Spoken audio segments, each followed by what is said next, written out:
পহেলা বৈশাখ এই নামটা শুনলেই মনে হয় যেন নতুন জীবনের শুরু। এক 4 এপ্রিল বাংলাদেশে, আরেক 5 এপ্রিল পশ্চিমবঙ্গে। এই দুই দিন বাঙালির হৃদয়ে আনন্দের ঢেউ তোলে। ভোরে ঘুম ভেঙে পাখির কলতান শুনে নতুন লাল সাদা শাড়ি আর পাঞ্জাবি পরে বের হওয়া, চারপাশে রঙের মেলা। মঙ্গল শোভাযাত্রার মুখোশ আর শিল্পকর্মের মাঝে যেন হারিয়ে যাই। বৈশাখী মেলায় লোকশিল্প আর ঐতিহ্যবাহী খাবারের গন্ধে মন ভরে যায়। পান্তা ইলিশের স্বাদ যেন মনে করিয়ে দেয় আমাদের সংস্কৃতির গভীরতা। এই দিনটা শুধু আনন্দের নয়, মিলন আর সম্প্রীতিরও। হালখাতার নতুন হিসাবের খাতা খোলার মাধ্যমে ব্যবসায়িক জীবনের নতুন সূচনা।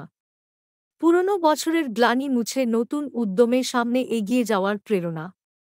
পহেলা বৈশাখ আমাদের মনে নতুন আশা জাগায়। আমরা বাঙালি, আমাদের সংস্কৃতি, আমাদের ঐতিহ্য।